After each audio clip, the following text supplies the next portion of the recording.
పరిశుభ్రతకు ప్రాధాన్యత ఇవ్వండి. నగర మేయర్ గొలగాని హరి వెంకటకుమారి. కేంద్ర రాష్ట్ర ప్రభుత్వాల ఆదేశాల మేరకు స్వచ్ఛ సర్వేక్షణ్ స్వర్ణాంధ్ర స్వచ్ఛాంధ్ర కార్యక్రమం నిర్వహించడం జరుగుతుందని నగర మేయర్ గొలగాని హరి వెంకటకుమారి పేర్కొన్నారు.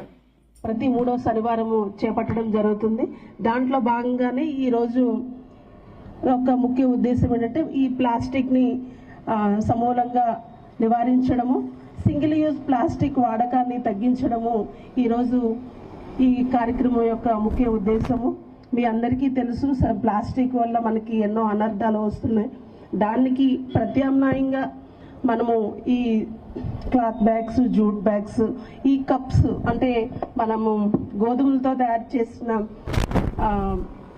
దాంతో తయారు చేసిన కప్స్ కానీ, అలాగే చెరుకు పిప్పుతో తయారు చేసిన కప్స్ కానీ మనము యూజ్ చేయడానికి చాలా బాగుంటుంది. మనము ఏదైతే స్విగ్గీ, జొమాటోలో మనం ఆర్డర్ చేస్తామో ఫుడ్, వాళ్ళు ప్లాస్టిక్ కవర్స్తో ఇస్తారు. అది ఆ వేడి వల్ల అది కరిగి మనం కూడా ఆ ఫుడ్ని మనం తినటం వల్ల చాలా అనేకమైన క్యాన్సర్స్ ఇప్పుడు రావడం జరుగుతుంది. అంతేకాదు మనము స్టేషన్స్లో, రైల్వే స్టేషన్స్లో, బస్ స్టాండ్స్లో టీ కోసం వెళ్తాము. ఆ టీ కప్స్ కూడా మనకి అందులో పేపర్ కప్స్ అనుకుంటాము, కానీ అందులో కూడా 1 లేయర్ ప్లాస్టిక్ లేయర్ అన్నది ఉంటుంది. అటువంటి కప్స్లో మనం టీ తాగటం వల్ల మనకి అనేక రకాలైన క్యాన్సర్స్ రావడం జరుగుతూ ఉంది. ఒకప్పుడు వేరే, ఇప్పుడు ప్రతి ఒక్కరికి కూడా ఈ క్యాన్సర్ అన్నది రావడం మీరు తరచు చూస్తూ ఉన్నారు. దీని యొక్క ముఖ్య కారణం ఈ ప్లాస్టిక్ని మనము వాడడము.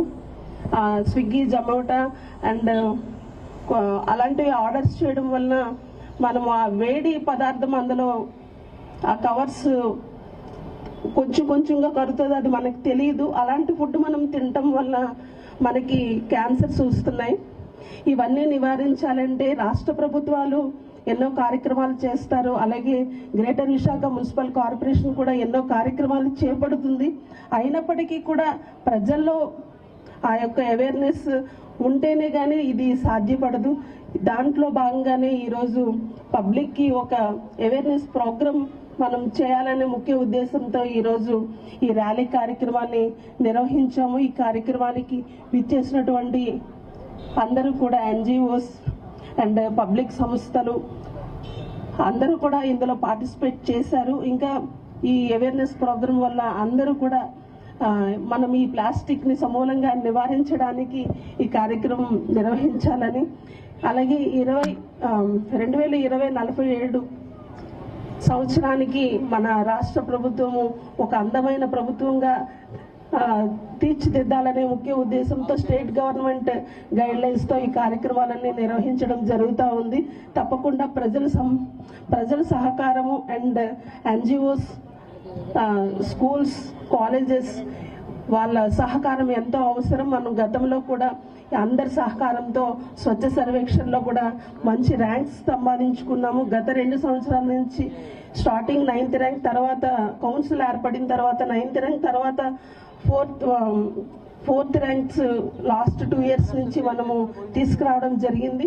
ఇదంతా కూడా ప్రజల సహకారంతోనే మనం చేయగలిగాము.